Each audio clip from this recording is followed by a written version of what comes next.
the still? Over here on this side of the cement pond, Jethro. Okay, Granny.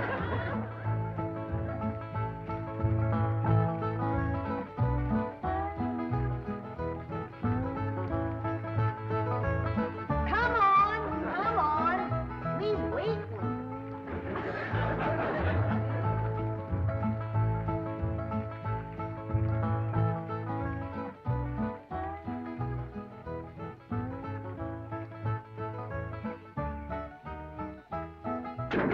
Turn it a mite that way, Jethro.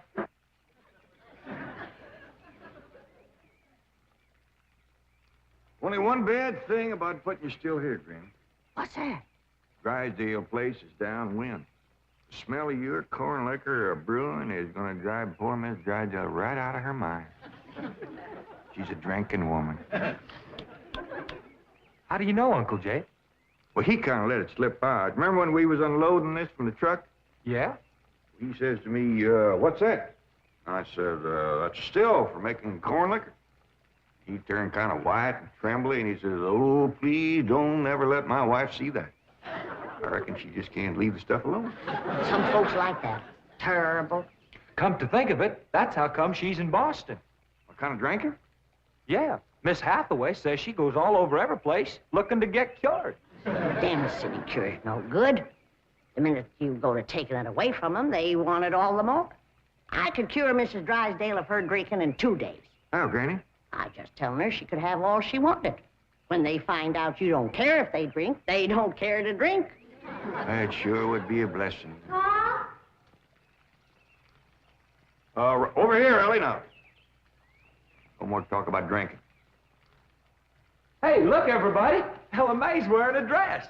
How, Mr. Drysdale's in the house to see you. All right. My, ain't she pretty? Yeah.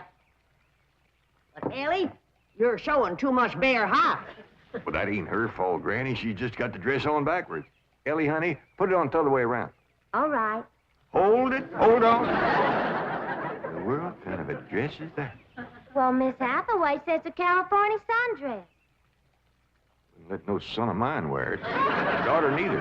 Granny, you'd best get her into something decent whilst I talk to Mr. Drydale. Uncle Jay, can I go swimming in the cement pond? Oh, I reckon so, Jethro.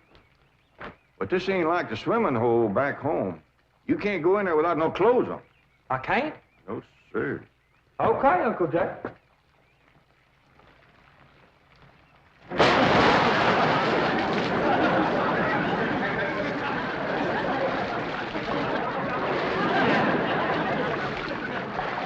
Someday I gotta have a long talk with that boy.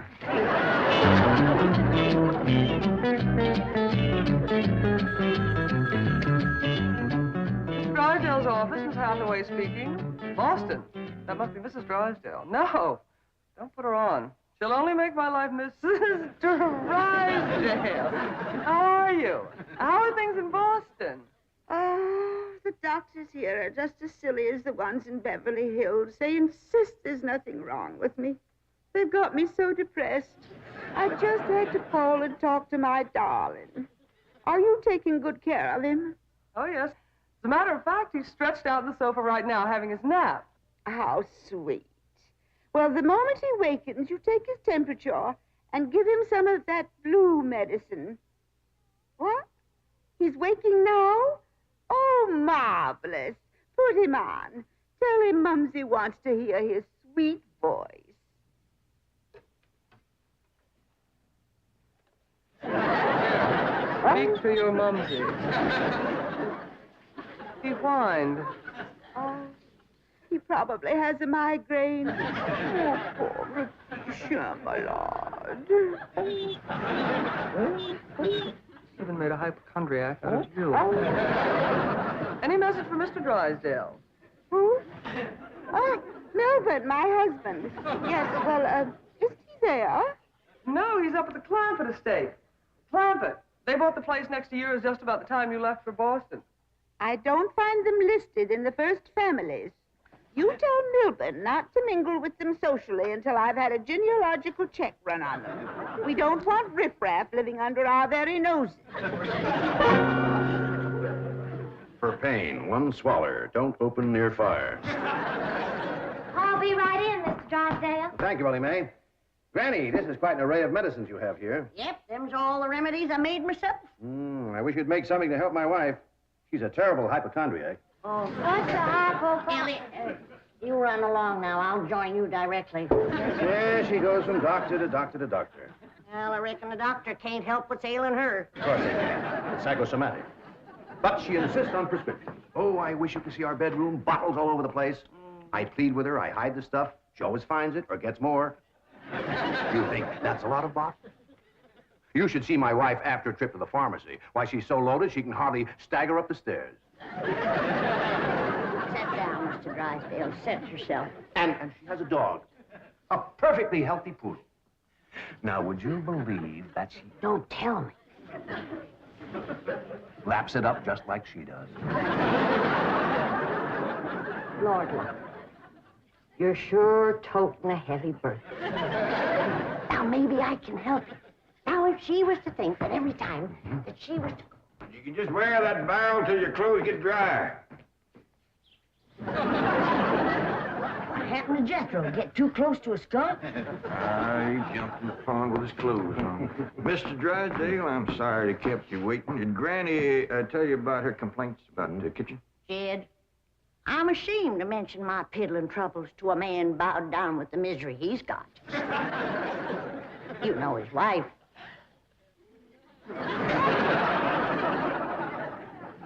Mr. Drysdale, our hearts go out to you. And we're gonna help him, ain't we, Jed? You betcha we are.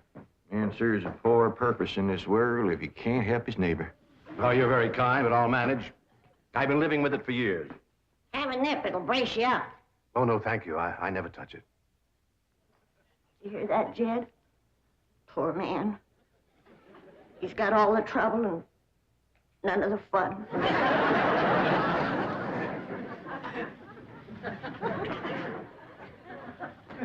There goes a soft-hearted woman. Yeah. Now, about her complaints. Oh, yeah. Well, for one thing, that electric meat grinder has been giving Granny a heap of trouble. Electric meat grinder? Yeah, listen right here in the dish trough.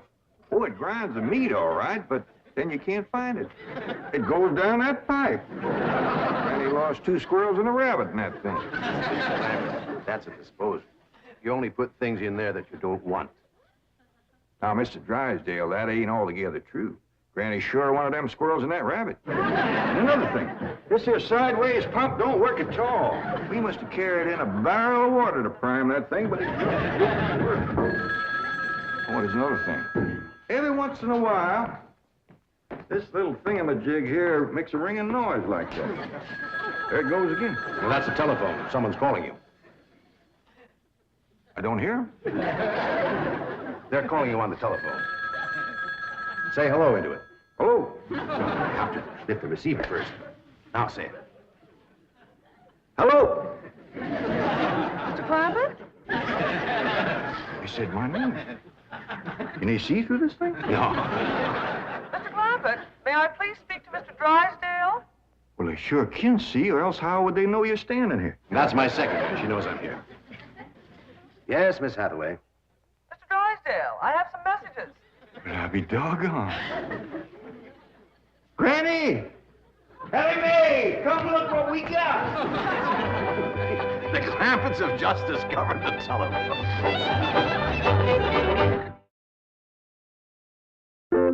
Yes, indeed. This is a marvelous invention. With this instrument, you can talk to anyone, any place in the civilized world. We talk to my cousin Pearl? Oh, yes, of course. Right now? Yes? Ellie Mae, run out back and fetch Jethro. Oh, wait a minute. He might not have his clothes on yet. Oh, I'll get him.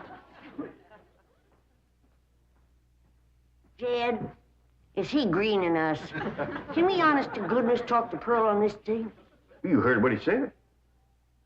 Hello, Pearl, you old rascal. What you doing back there? Oh, there ain't crowd. This here's Ellen. Oh, ladies, first, you gotta pick this thing up. Hello, Pearl, you old rascal. What you doing back there? Oh, there ain't crowd. This here's Ellen. What's she saying? You ain't saying a word, you're just humming. She ain't even humming a tune. Shut up, humming, and say something. Jethro will be right in. You ready to call Pearl? You've been a calm, but she just hummed. That's a dial tone. First, you've got to dial long distance like this. Okay. Howdy, Pearl. Hello, Pearl, you old rascal. What you doing back there? Come on, there ain't Pearl. This here's Ellie. This is long distance. We know that, Pearl. Oh, I believe you have the operator. What's Pearl's number? Number? Operator. Just a moment. Hey, folks, Mr. Drysdale told me what y'all was up to. You can't talk to Ma on that thing. Well, look who's getting too smart for his britches. Too big for him, too. Mr. Drysdale says we can talk to her. Yeah, you think you know more than Mr. Drydale? Well, I know Ma ain't got no telephone.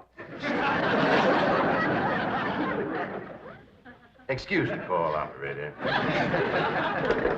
You sure spoil things. Yeah, who asked you to butt in? I'll get it. I know what to do when it does that. Hello? Yeah, he's here. Well, for goodness sake. Well, sure. Well, howdy there, Miss Drydale. This here is your... Margaret! Oh, how wonderful. What? Man? No. Oh, yes, the telephone man. Well, how are you? I'm worried, that's how I am. I'm afraid, Milburn, that you've let the wrong kind of people move in next door to us, and I'm dreadfully upset. Now, dear, you mustn't let yourself get into this condition.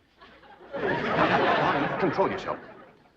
No, dear, you mustn't come home yet. No, not until we get them in shape. I mean, get you in shape. I'll let you know. Now, we'll wait until you're cute. Milburn, I want to meet the Clampetts as soon as possible. Now, when will that be? What about Christmas? Next year. Milburn, this conversation is making less and less sense. Now, I want the truth about the Clampetts, or I'm flying home immediately. Now, Margaret, please control yourself. I don't want you flying. No, please, dear, please, stay on the ground. Dear, why don't you lie down and take a sedative? And I'll call you from the office. All right. Goodbye. I'm sorry, my wife. We understand. Well, I'll see you later. Keep your chin up. Poor man. Don't it just tear your heart out? He is so ashamed of his wife, he don't even want us to meet her. What he says, she won't be cured till Christmas of next year. You gotta help me, Granny. I still say I could cure Mrs. Drysdale in 2 days. Sure be worth a try if we could get her out here. Kid, misery loves company. And if that poor, miserable woman thought that she had a drinking friend living next door... Granny, you ain't ever down more than a thimbleful in your whole life. I know, kid, but it'd be worth a little white lie to help a neighbor and save a marriage. But how?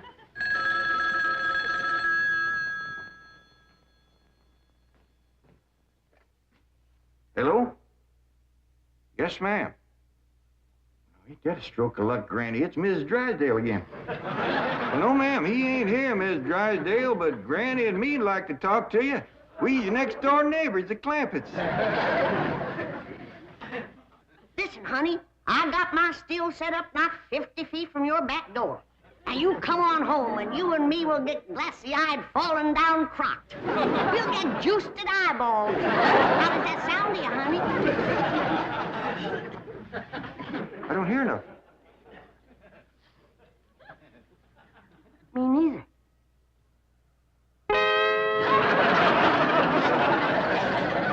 What do you mean my wife's on her way from Boston? That's the message I got when I tried to put through your call. She's on a jet, right? Never mind the grisly details. Oh, I am ruined. If Margaret gets one look at those hillbillies next door, she'll leave me. Get my psychiatrist over here. Move over, Claude. I need this more than you do. Drydale, you don't need your psychiatrist. You're looking at the dark side. There is a bright side. Of course. Your wife is an intelligent woman. She'll see that Underneath that rough exterior, the Clampetts are basically fine people. Why, she may even help them to get socially acclimated. You're right. I don't need my psychiatrist. You do. Your wife will take... My wife, through whose aristocratic veins flows blood the color of bluing, considers anyone whose ancestors did not arrive on the Mayflower immigrants. Yes, she does make rather a fetish at the family tree, but... But nothing. I'm stuck. I'm either going to lose my wife or my largest depositor. That's what makes the whole thing so difficult. You know, I like the Clampetts, but I love my wife. Isn't life weird? She's a snob, she's a hypochondriac, she's not young and beautiful, but I love her. And now I do need my psychiatrist. Now, Mr. Drysdale, as we used to say at Vassar, que tout devient tout éclaircit. Courage will light your path. Yes, I know what I have to do. I'll go to the airport. I'll take Margaret in my arms. I'll look her in the eye and lie like a rug. I'll tell her the Clampetts have left town and put her back on the plane. I beseech you, do not become enmeshed in a web of lies. But it won't be a lie if the Clampetts are tricked into actually leaving town. But they're just getting settled. What could possibly induce them to leave town? That's your problem. Me? You expect me? But they like you. Finagle them into going to Palm Springs for a few days. No, no. I will not help you spin your deceitful web. Miss Hathaway, would you rather be an unemployed secretary or a spider with rage? You know, I think the Clampetts might enjoy Palm Springs. Palm Springs? Where's that? It's about 125 miles from here, in the desert. Desert? Yeah, remember we crossed on them on the way out here. All that sand? Yeah, I remember. You ain't getting me to no desert. Trees were so far apart, the woodpeckers had to tote lunch. But this is different, Granny. This is a beautiful resort with lots of trees and fine hotels and swimming pools. We got a pond for swimming right here. Ellie's out swimming right now. You didn't jump in with her clothes on, did you? I don't know. Oh, surely not. She promised to wear the lovely swim ensemble I got her. Yeah, she done just like Jethro. Here she comes with the dress shrunk clear up to her. Granny! What's the matter? All her hair come out. What? It's true. Ellie lost her beautiful hair. Heaven help her, she's bald as an eagle. Ellie Mae, take off your bathing cap. Oh, praise be. All right, but Ellie, you hadn't ought to went swimming with your clothes on and shrunk up that nice dress. This ain't a dress, is it, Miss Jane? No, dear, it's a beach jacket to wear over a bathing suit. Ellie Mae Clampett. Cover up your nakedness, child. That's the way everyone goes swimming out here. It's perfectly proper. Well, you wouldn't catch me in nothing like that. Me neither. Mr. Clampett, how would you like for a member of your family to become Princess of Palm Springs? What? They're holding a beauty contest at the Springs this week, and someone in this very room has the face and the figure to win. When the judges see her in a bathing suit... I told you I ain't putting on no bathing suit.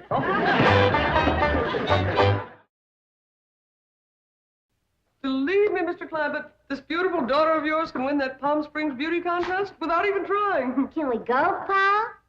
I'm sorry, Ellie Mae, but I just don't cotton to the notion of a bunch of strangers gawking at your bare limbs.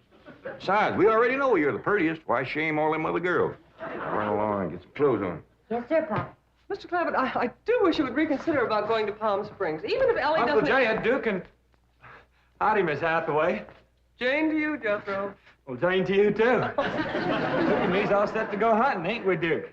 Jethro, have you ever hunted in the desert? No, ma'am. Oh, it's a fascinating place. You might even see a mirage. If there's one there, old Duke will tree it. He's the best hunting dog there is. Well, I love hunting around Palm Springs. You'll all love Palm Springs. They have wonderful hotels.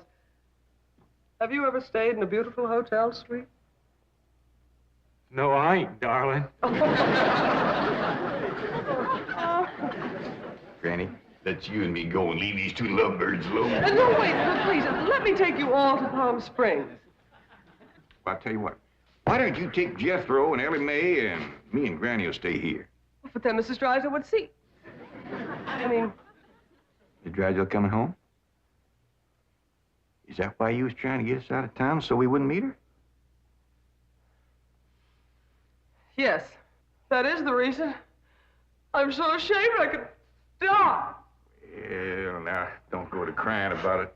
The way I look at it, ain't nobody got a right to be ashamed of nobody else. Good Lord made us all, and if we's good enough for him, we sure ought to be good enough for each other. I hold back on them tears. You was among friends. Well, I remember a long time ago hearing a fella say it. He said it just about right.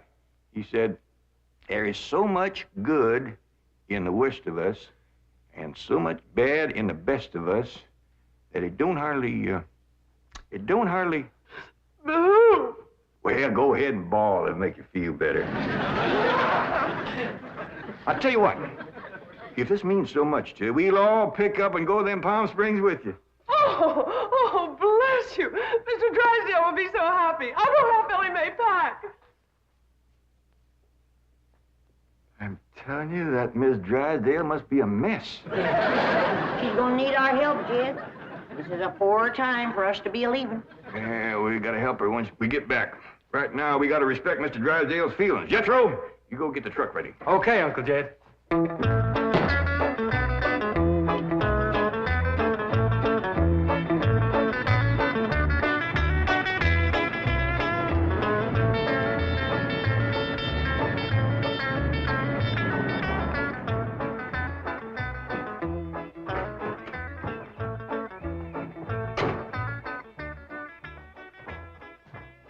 There, nobody.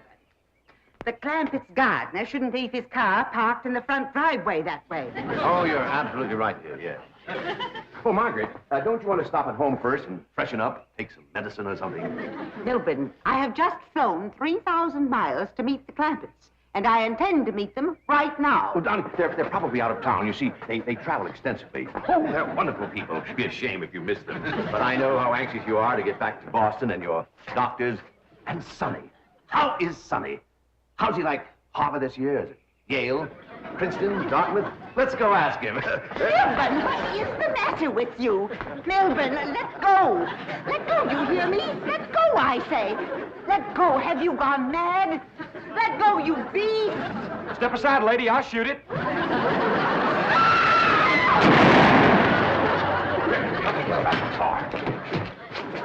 What'd you shoot, Jethro? I think it was a fox. Who's that? My wife. And why aren't you in Palm Springs? Let's get her home as quickly as possible. What's going on? Jethro shot a fox. That's Miss Drysdale, stewed to the gills. No wonder they didn't want us to see her. Poor woman. You mean poor husband. Yeah. We can't go up to Palm Springs and leave our neighbor at a time like this. That's right. We gotta pitch in and see that his wife gets cured. Uncle Jed, are we going hunting? Might as well. It'll be a while before she sleeps that one off. Well, I hope there's some possum around. These skinny old California foxes ain't worth shooting at.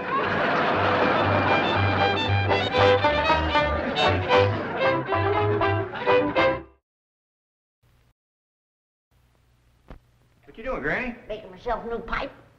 Oh, I got something here you're going to cotton to. That banker fella gave them to me. What's that? Winston cigarettes. Try one, Granny. They is first rate. Well, if you say they're really good. Best smoking you ever had.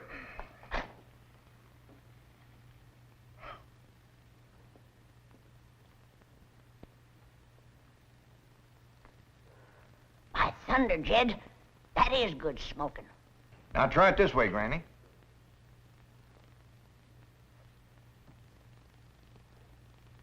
Tastes even better. They tell me these Winstons is the best tasting cigarette you can get. Well, I may put away my corn cob. That's saying a heap for 'em. You know, Granny, there just ain't no way of saying how good a Winston is. You gotta smoke one to find out. Well, I can say this. Winston tastes mighty good. Like a cigarette should. The Beverly Hillbillies has been presented by Winston. We hope you enjoyed it, and we hope you'll try Winston. Because Winston tastes good, like a cigarette should.